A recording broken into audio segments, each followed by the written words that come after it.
Well, everyone, welcome to Backyard. Man, I lost my script. Welcome to Backyard Musings, broadcasting live from Apple Valley. I'm Steve. I'm Scott. Thank you so much for joining us. What you're seeing right now on your screen is aerial of the moon Titan. It is a moon of Saturn. I mean, these are lakes that you're looking at. Is that crazy? Yeah, this is. I don't know. I mean, I don't remember ever hearing about this before. So this is kind of a cool thing. And I was watching a movie. And I knew the name for you guys so that you'd know it. But the premise was this Air Force astronaut was asked to go on a mission, picked up um, the Earth had picked up SETI, like three different objects, one on Titan, one on Ganymede, and one on Pluto. And he was sent to go recover the objects. And it was a 10-year mission, and it was like he had to say goodbye to his wife. And anyways, he gets one of this was to go to Titan, and he had to go into the lake and retrieve it. But anyways, he picked up the three things and decided it's so important. There was another signal coming from another another like 20 light years away. So he phoned back to his wife, which took hours to get to her, and said, "Hey, it's going to be a 30-year mission. You can I'm releasing you for any obligation. You can get remarried." And this dude went to the Orion sector or whatever to check it out. But it featured Titan and the lakes. He had to pick up one of these things from these lakes. And that's what caught my eye on this. This is a moon. When did this movie come out? Recent, like a couple of years ago. Oh, I'll research it, Scott. I'll get back to you, but it was pretty fascinating. Low that is- budget because he's like on this little spaceship thing, so a lot of it is about being on this little spaceship, and AI computer and Chinese trying to hack in to sabotage the mission, and it's pretty interesting, really interesting. well, this is cool stuff. That there's actually water on this moon. I mean, that's fascinating. So Yeah, crazy. Okay, let's get into it. I gotta go to the next one. There we go. NASA has awarded SpaceX the contract to launch the Dragonfly mission to Saturn's moon Titan. Dragonfly will study the moon's chemistry and geology from its landing site near the Selk crater. And we're going to show you another graphic where the Selk crater is using an optocopter design optimized for Titan's conditions. The mission, set to launch aboard a Falcon Heavy rocket in 2028, aims to reach Titan by 2034. Dragonfly is an astrobiology mission designed to analyze the chemical composition of the frigid moon's surface and explore its potential for prebiotic activity. This will mark the second visit to Titan following the brief mission of the European Space Agency's Huygens probe in 2005.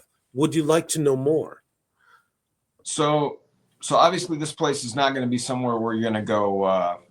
You're going to get not going to have a summer vacation. No summer home, yeah. Yeah, It's pretty cold, pretty far away cold. from the sun.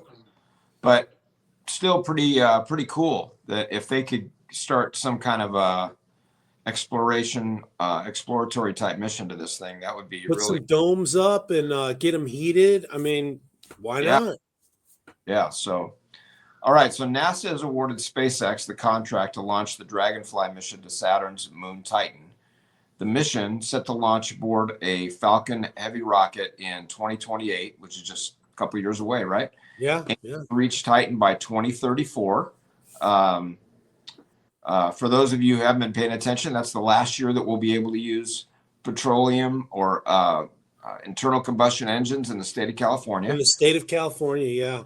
Yep. So this might be a good timing for this. We may want to reach out to this exploration. So anyway, Titan is an important astrobiology target in our solar system, and unlike the frozen ocean moons of Europa and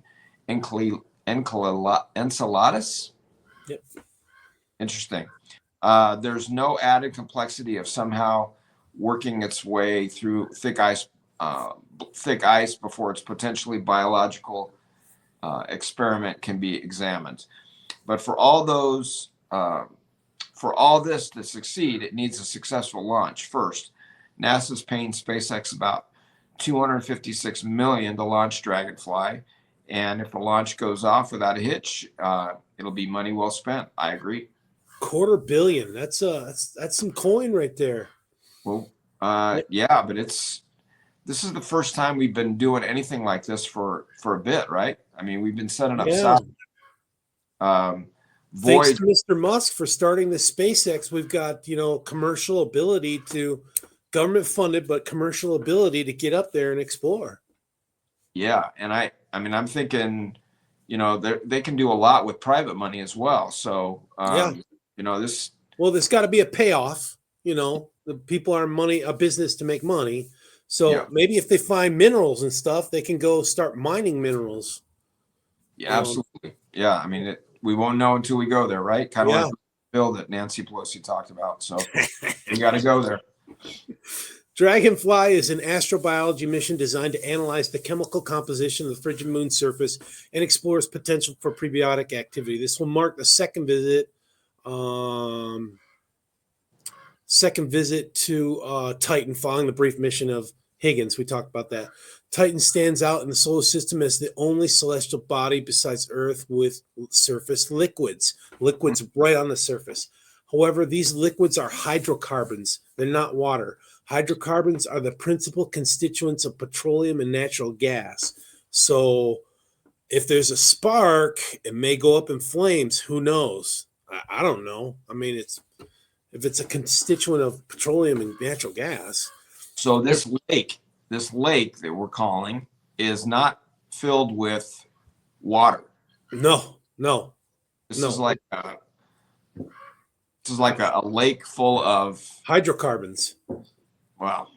And the hydrocarbons are the base of petroleum and natural gas. So, I mean, maybe that could be mined and brought back to the Earth, but it seems like I don't know the payoff that would be. You could make money from traveling to Titan, get the stuff and bring it back and use it.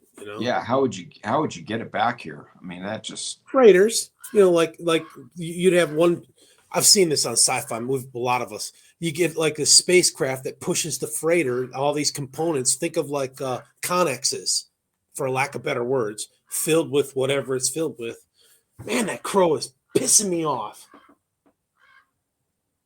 And it's just filled with this stuff, and you bring it back to Earth. Yeah.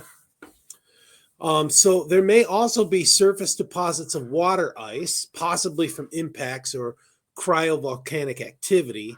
Scientists believe Titan could host prebiotic chemicals, making it a key destination for studying the origins of life and the progression of prebiotic chemistry. All right, so Titan is benign when it comes to powered flight. Its atmosphere is dense and its gravity is weak compared to Earth. Dragonfly is an octocopter, a large quadcopter with double rotors that can take advantage of Titan's flight-friendly conditions. It will travel at about 22 miles per hour, 36 kilometers per hour, and will be powered by a radioisotope thermoelectric generator, a type of engine proven in multiple missions. The craft is designed to be redundant. It can lose one of its rotors or motors and still function. So when I saw that, I was envisioning like the drones. These drones you see with like 6 or 8 or whatever propellers, definitely in a horizontal position. So yeah. But I think this is much bigger because they're going to test this Dragonfly around the Earth. They're going to take a spin around the Earth, and then they're going to send it off to Titan just to make sure everything's copacetic with the sensors and that kind of stuff. But it's got a lot of sensors on it. It'll land, take readings, take samples, and then come back. Yeah, fascinating. Yeah. Crazy. maybe dock with something out in space. That's the next evolution where the probes go on a spacecraft, go down, then come back up and dock. That's like awesome. A space station. Yeah. Yeah. Cool. So Dragonfly will land near a feature. You can see this on your slide right now. The slide is showing cross section of the Earth, not the Earth, the Moon, and it's showing the areas of interest, and it's got a little explanation there, so you can read it while we're talking about this. We'll land near a feature on Titan called Shangri-La, east of where the Huygens probe landed. Shangri-La is one of 3 large sand seas near the moon's equator. Dragonfly's target is the Selk impact structure near the edge of Shangri-La. Selk is a young impact crater about 56 miles in diameter that features melt pools, sites where liquid water and organics could mix together to form amino acids or other biomolecules. Dragonfly will initially land at some dunes near the structure, then begin exploring the region and its chemistry. Wow, this is just really cool stuff. It is. Thanks largely to Cassini and Huygens, researchers have made progress in understanding Titan. In 2020, in a 2020 paper, researchers examined 2 types of craters on the moon, dune craters and plain craters. Selk is a dune crater, and in the paper, researchers said that the dune craters are richer in organics than plain craters, and in fact are almost entirely comprised of organics. However, Titan's thick atmosphere makes it difficult to observe, and these findings stem from the interpreting albedo and emissivity. Emissivity. Selk and the other dune craters may have originally had more water ice, according to the research, but much of it's been eroded away. However, there was a long period of time when the water ice was present, and Dragonfly is heading for Selk to examine the chemistry in the crater and to try and determine if the water and organics interacted and if prebiotic chemistry made any headway. So, pretty cool. Going to make its landing and then start branching out and exploring. Yeah. So it's up to SpaceX's Falcon Heavy to send Dragonfly on its way to Titan. Falcon Heavy has 11 launches under its belt, including the launch of the Europa Clipper in October, which that's cool. Maybe we should do a segment on Europa Clipper. Yeah, I think we'll do a segment on the Europa Clipper too. After Falcon Heavy launches Dragonfly, the spacecraft will perform 1 flyby of Earth to gain additional velocity. It'll take 6 years for Dragonfly to reach Titan. And just as it arrives, the entry capsule will separate from the cruise module. With the help of an aeroshell and 2 chutes, the lander will endure an approximately 105-minute descent. At approximately 1.2 kilometers above the surface, the lander will deploy its skids, and based on its LiDAR and radar data, will perform an autonomous landing all by itself. Nobody else controlling it but the AI computer doing it. From its landing site, Dragonfly will deploy itself and perform a series of flights up to 5 miles long. There's diverse geology in the region, and the rotorcraft will acquire samples and then analyze them during Titan's nights, which last about 8 Earth days, or about 192 hours. One night on Titan. After that, it'll head to the Selk crater. Just fascinating. This is just you talk about these missions. Some of these missions, I guess some guys that are involved. I mean, men and women that are involved in these developmental stages and launches and the mission in general, the end result of the mission may not even be alive when this thing comes to fruition. Yeah. And so you got to have a lot of faith to get involved in a project like this. Just knowing that you're part of a mission. I don't mean to keep using that word, but it is that you may not be able to see the end results, but you're still devoted. Different phases of the mission. Yeah, you're still devoted to it, and you still want to see it happen. And it's like doing something for your grandkids or your great grandkids. You may not be around to see the results of their enjoyment, but this is cool stuff. Really cool. Way cool. All right, folks, thanks for joining us. We hope you enjoy your Sabbath tomorrow, and we'll see you on Monday. Have a good day. Take care.